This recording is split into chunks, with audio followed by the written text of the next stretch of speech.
आज हम आपको एक ऐसे मंदिर लेकर चलते हैं जिसकी बहुत मान्यता है। तो अब हम चलते हैं जयपुर से उस मंदिर की ओर। ये मंदिर जयपुर से करीब 80 किलोमीटर दूर है। यहां जाने के लिए वनस्थली मोड़ से जाना पड़ता है।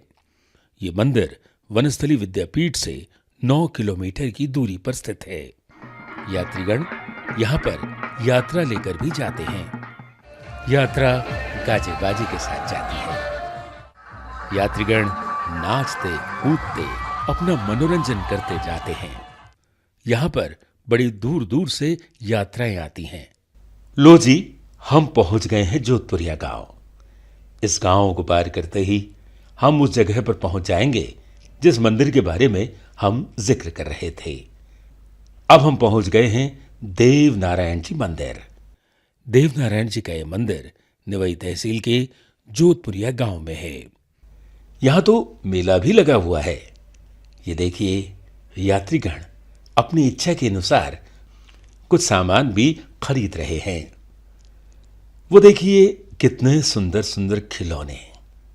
यात्रीगण यहां आते हैं तो अपने परिवार के लिए कुछ न कुछ जरूर लेकर जाते हैं।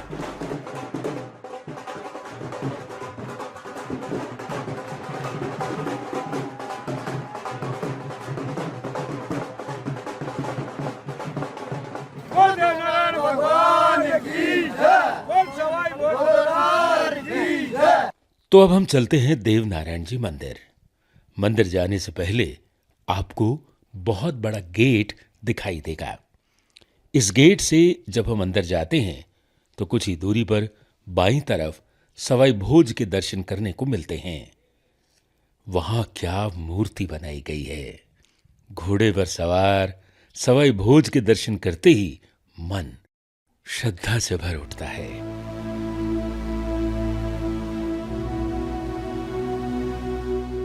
लीजिए, अब हम चलते हैं मंदिर की ओर।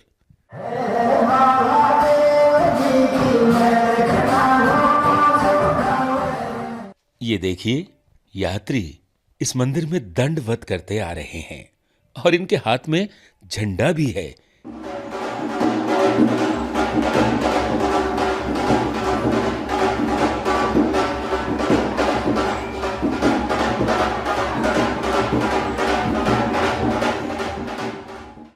कितना सुंदर दृश्य लग रहा है। यात्रीगण अपनी मनोकामना पूर्ण करने के लिए दंडवत प्रणाम करते हैं और उनकी मनोकामनाएं भी पूरी होती चली जाती हैं। परिसर के अंदर भी कुछ अलग तरह की लीलाएं दर्शाई गई हैं। जो आप देख रहे हैं ना इस मूर्ति को, इसमें देव नारायण जी भगवान शेरनी का दूध पी रहे हैं। इस लीला को यहां मूर्ति द्वारा दर्शाया गया है। और जो ये आप प्रतिमा देख रहे हैं, इसके अंदर देव नारायण जी भगवान साडू माता की गोद में हैं। कहा जाता है कि जब कमल के फूल में देव नारायण जी ने अवतार लिया था, तब साडू माता ने भगवान को गोद में ले लिया था। अब हम चलते हैं दूसरी मूर्ति की ओर। ये मालासरी डूंगरी की प्रतिमा है।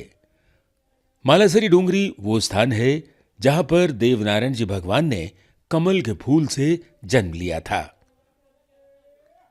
आप देख रहे होंगे उनके एक हाथ में फूल और दूसरे हाथ में नाग है। यह है देव अखाड़ा मंच। यहां पर मेले के समय भूपाओं द्वारा कई कार्यक्रम किए जाते हैं। और अब आप देख रहे हैं गुरु महाराज का धूना। यात्रीगण जब यहां आते हैं, अपनी मनोकामनाएं पूरी करने के लिए घी की आहुति देते हैं और नारियल भी चढ़ाते हैं। और यह है चुग्गा घर। यहां पर कबूतरों के लिए अनाज डाला जाता है। आइए अब हम चलते हैं मंदिर की ओर। जब हम मंदिर की ओर जाएंगे तो आपको शंकर भगवान के दर्शन करने को मिलेंगे। यहां शंकर भगवान के दर्शन करने के बाद आप आगे जाएंगे तो बाईं तरफ राम दरबार के दर्शन होंगे और दाईं तरफ हनुमान जी के, और यहां पर ज्योति के भी दर्शन होंगे। अब हम पहुंच गए हैं मंदिर के अंदर। ये जो आप देख रहे हैं ना, ये देव नारायण जी की मूर्ति है। इस मूर्ति के जब यात्रीगण दर्शन करते हैं तो उनकी आत्मा गदगद हो उठती है। आप भी दर्शन कीजिए ना भगवान देव नारायण जी के। आपको पता है देव नारायण जी के अस्त्र तलवार और भाला थे। पीपल देह के साथ उनका विवाह हुआ था। उनके पिता का नाम महाराजा सवाई भोज था। माता का नाम साडू माता था। देव नारायण जी पराक्रमी साहसी योद्धा थे। वे शासक भी थे। देव नारायण जी ने अनेक सिद्धियां प्राप्त की। चमत्कारों के आधार पर वे धीरे धीरे देव स्वरूप बनते गए और अपने इष्ट देव के रूप में पूजे जाने लगे। देव नारायण जी ने लोगों के दुखों और कष्टों को दूर किया। उन्होंने जीवन में बुराइयों से लड़कर अच्छाइयों को जन्म दिया। उन्होंने आतंकवाद से संघर्ष कर सच्चाई की रक्षा की और शांति स्थापित की। हर असहाय लोगों की आपने सहायता की। यात्रीगण यहां आते हैं और देव नारायण जी के दर्शन करते हैं, जिससे उनकी मनोकामनाएं पूर्ण होती हैं। लगता है कोई पैदल यात्रा आई है। ये जो पैदल यात्री यहां पर आते हैं ना, भगवान को झंडा चढ़ाते हैं। आप भी इस झंडे के दर्शन कीजिए। जब किसी गांव से यात्रा आती है तो वो एक ज्योति भी लेकर आती है, उसके साथ साथ ही घी।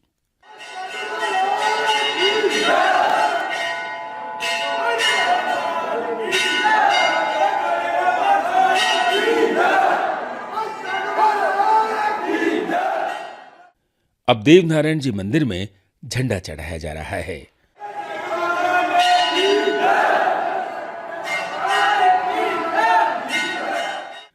और देव नारायण जी को भोग भी।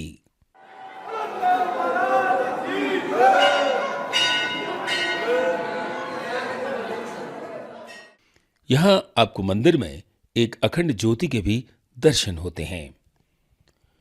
और ये जो आप देख रहे हैं, ये 5 भाइयों का मंदिर है। यहां आपको धूना जी महाराज और जगदीश जी महाराज और ऊपरी पाठ के भी दर्शन करने को मिलते हैं। ये जो आप देख रहे हैं, ये चतरा भोप जी हैं। यहां पर सूर्य देव के दर्शन और भगवान गणेश जी के दर्शन होते हैं। ये गुरु रूप और 4 भाई हैं, सूर्य भगवान, ग्यारस माता, बीला, बीली, साधु माता, दीप कवर का शीश, सवाई भोज, रानी जेमती। कई भित्ति चित्र भी यहां दर्शाए गए हैं। आइए अब हम आपको लिए चलते हैं इस देव नारायण मंदिर की संपूर्ण जानकारी दिलवाने अध्यक्ष सुरज्ञान सिंह गुर्जर से।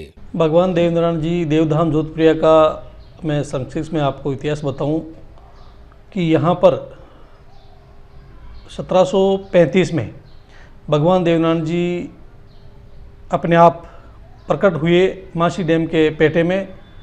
और मनोहर जी गुर्जर जो चोराड़ा से अपनी मवेशी लेकर के निकल रहे थे, उनको आवाज़ हुई कि भाई मनोहर तू मेरी सेवा कर। मनोहर बाबा ने कहा कि भगवान आप कौन? वो अचंभित हो गए यूँ देख करके, भाई किसकी आवाज़ आ रही है? भगवान ने कहा कि तू डरे मत, मैं भगवान श्री देवनारायण हूँ और ये जो कैर का स्थान है इस पर झालर शंख रखे हुए हैं, इनसे मेरी तू सेवा कर। और उसने कहा कि मैं गरीब आदमी हूँ, ये सारा कैसे संभव हो पाएगा? अनमेरिड हूँ, मेरा कहीं संबंध नहीं हुआ है। तब भगवान ने कहा कि पास में आकोड़िया गांव है, पोसवाल गोत्र की एक महिला जो वहाँ की बेटी है, उसके साथ तेरा संबंध होगा। वो आँखों से अंधी है, उससे तू शादी कर लेना, मेरे प्रताप से वो ज्योति खुल जाएगी। मनोहर बाबा ने ऐसा ही किया। उसके फिर 4 बेटे हुए। 3 बेटे जो पटेल परिवार जो जोधपुर में भी रह रहे हैं, एक पुत्र के जो वंशज है वो भगवान देवनारायण की सेवा करते आ रहे हैं। साथ ही उनकी गरीबी को देखते हुए भगवान ने कैर के पेड़ के नीचे सोने का 1 टका उसको रोज़ मिलता था, जिससे वो मंदिर का निर्माण भी किया और अपनी आजीविका भी चलाया। साथ ही ये 10 प्रोग्राम कई दिनों तक चलता रहा। त्रिवेणी संगम है, 3 नदियों का संगम है, मासी, खारी और बांडी। उसके बाद में राज्य सरकार द्वारा यह माशी डैम का भी निर्माण हुआ। लगभग 81 में बाढ़ आई और उस बाढ़ में पूरा मंदिर चारों तरफ से जलमग्न हो गया। मंदिर नीचे था और पानी मंदिर में घुस गया। जो भगवान की अखंड ज्योति थी वो ज्योति तैरती हुई बुझी नहीं, कहीं मंदिर को छोड़ के गई नहीं। और शाम संध्या के समय ऑटोमेटिक आरती हो गई।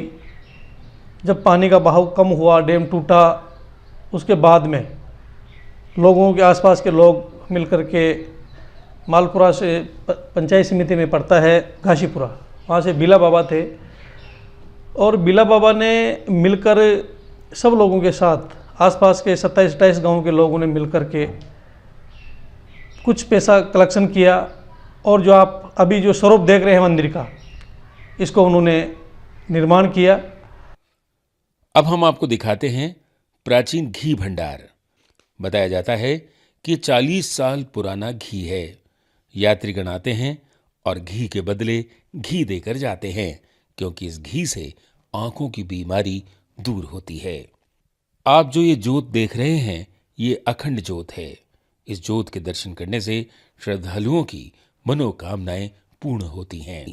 आइए अब मैं आपको मंदिर के चारों तरफ ये मूर्तियां लगाई गई हैं, उनके बारे में बताता हूं। ये वेद माता गायत्री की प्राण प्रतिष्ठा है। यहाँ कृष्ण भगवान मंदिर, ब्रह्म जी आदि मंदिर के दर्शन किए जा सकते हैं। यात्रीगण जब यहाँ पर आते हैं तो वो सवामणि का भोग भी लगाते हैं। यहाँ पर यात्रियों के लिए बिस्तर और बर्तनों की व्यवस्था पूर्ण रूप से की गई है। यात्रीगण के लिए भोजन की व्यवस्था भी की गई है।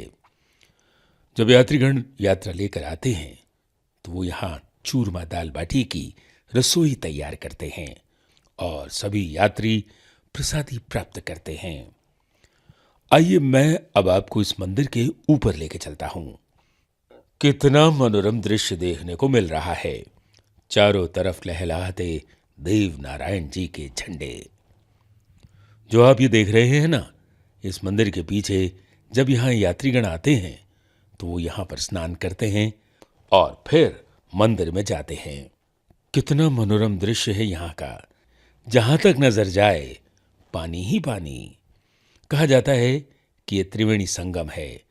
यहाँ पर नहाने से यात्रियों के सब कष्ट दूर हो जाते हैं।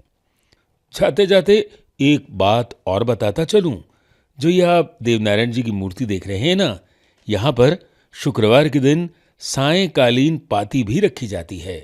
आपको यहाँ पर पता रख देते हैं, देव महाराज के सर पर आपको पत्ती यहाँ पर उतर जाती है, तो आपको उठा तमास्ती को दे देते हैं ये यात्रियों को। उम्र लकर देते हैं, साहब आपको इलाज जाओ तो भगवान ही पे दो, आज इलाज नहीं आएगा तो ही पे दो, आपका नाम और गांव मांडना पड़ेगा। तो वहाँ पर फैसला सुनाएगा ये देव महाराज। नीम की पड़वा, नीम की पाती आती है, जिसको ये मेल देते हैं, आपको आर पार पार सब देते हैं ऊपर माथा पर, और वह पत्ती उतर और यहाँ पर आ जाती है। पाती उतरते हैं साहब 1000-2000 आज पत्ती है। वो कोई यात्री कम हो तो 100-200-500 यात्री है वो तो 100-200 का हिसाब से उतरती।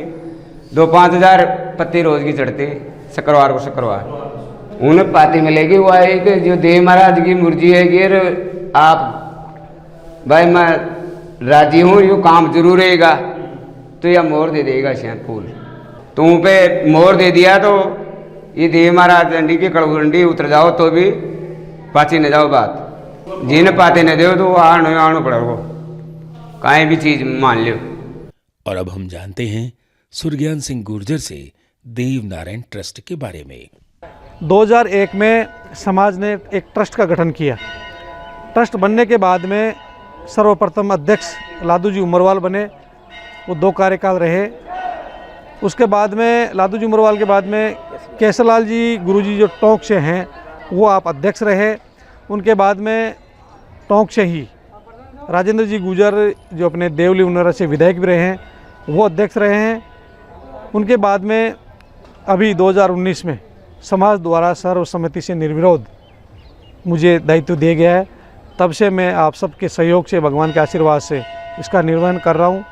और जो हमसे यात्रियों की सुविधाओं को लेकर मंदिर की परिसंपत्ति को रख रखाव से निर्माण से लेकर ट्रस्ट जितना कर सकता है वो कर रहा है। उसमें मंदिर का जीर्णोद्वार है, सुलभ शौचालय हैं, गार्डनों की व्यवस्था है। हमारे यहाँ पर मंथली 17,000 से लेकर के 1 लाख का मासिक बिल आता है। उस आर्थिक बोझ को कम करने के लिए हमने 18-20 लाख रुपए वन टाइम इन्वेस्ट कर एक सौर ऊर्जा प्लांट यहाँ मंदिर पे लगाया है, ताकि हमारा वो आर्थिक भार कम हो। यहाँ पर यात्रियों को एक भव्य सुविधा मिले, अच्छा प्रसाद मिले, उचित रेट में मिले। तो हमारे पास यहाँ दुकानें कम थी, मंदिर की 6 दुकानें थी। हमने अभी समाज के भामाशाहों के सहयोग से 39 नई दुकानों का निर्माण किया है, जो बनकर कंप्लीट है। साथ ही कहीं वीआईपी लोग यहाँ पर्यटक की दृष्टि से आने लग गए, रात अगर उनको रुकना हो तो उनको एक अच्छी सुविधा मिले, इसके लिए डबल मंजिल वातानुकूलित भव्य गेस्ट हाउस का भी निर्माण हमने किया है। 64 बेड का एक बहुत बढ़िया गेस्ट हाउस है। साथ ही हमारी समाज को जगाने वाले गुर्जर समाज के मसीहा कर्नल किरोड़ी सिंह जी बैंसला साहब की आदमकद, जो पूरे हिंदुस्तान में ये पहली मूर्ति है जो यहाँ भगवान देवनारायण जी के आदमकद मूर्ति लगाई है हमने। साथ ही समाज के 74 वीर शहीद भाइयों के स्मारक भी वहाँ हमने बनाया है, जिनका लोकार्पण अभी 27 मई को जोगेंद्र सिंह जी अवाना साहब, जो देवनारायण बोर्ड के अध्यक्ष हैं, उनके मुख्य आतिथ्य में हमने इसका लोकार्पण किया है। उस कार्यक्रम में टोंक सवाई माधोपुर से लोकप्रिय सांसद साहब सुखबीर सिंह जोनापुरिया जी, निवाई क्षेत्रीय विधायक प्रशांत जी, गुर्जर समाज के आरक्षण संघर्ष समिति के अध्यक्ष विजय जी बैंसला साहब, जयपुर हेरिटेज महापौर मुनेश जी, टोंक जिला प्रमुख सरोज जी बंसल, निवाई प्रधान राम अवतार जी, सीमा सीताराम जी, आप सभी के आतिथ्य में गुर्जर समाज की गरिमामय उपस्थिति में इस भव्य कार्यक्रम को समाज के समक्ष लोकार्पण हुआ है। इस समिति ने समाज के आवश्यकता के अनुसार यात्रियों को हम क्या बेहतर सुविधाएं दे सकते हैं, उसको लेकर कहीं निर्माण कार्य, कहीं व्यवस्थाओं में, जैसे चप्पल जूता का स्टैंड है, एक बच्चों के विकास के लिए, बच्चों को अच्छी शिक्षा मिले, लाइब्रेरी का निर्माण भी हमने मंदिर पर किया है। उनका लोकार्पण इनकम टैक्स, जो हिंदुस्तान की सबसे बड़ी अधिकारी है, कर्नल साहब की सुपुत्री श्रीमती सुनीता जी बैंसला जी, और आप ही के साथ जयपुर हेरिटेज महापौर मुनेश जी गुजर और जयपुर नगर निगम की महापौर सौम्या जी गुजर, आपके सानिध्य में इसका भी हमने यहाँ लोकार्पण किया है। वो भी लाइब्रेरी व दस्तूर यहाँ पर संचालित है। इसके अलावा 2 साल कोरोना कार्यकाल में निकल गए, कोई बड़े मेले का आयोजन नहीं हो सका, फिर भी हम सब समिति के लोग, हमसे जितना हो सकता है भगवान देवनारायण की सेवा करने की, यात्रियों की सेवा करने की, उनकी सुविधाओं को ध्यान में रखते हुए हम काम कर रहे हैं।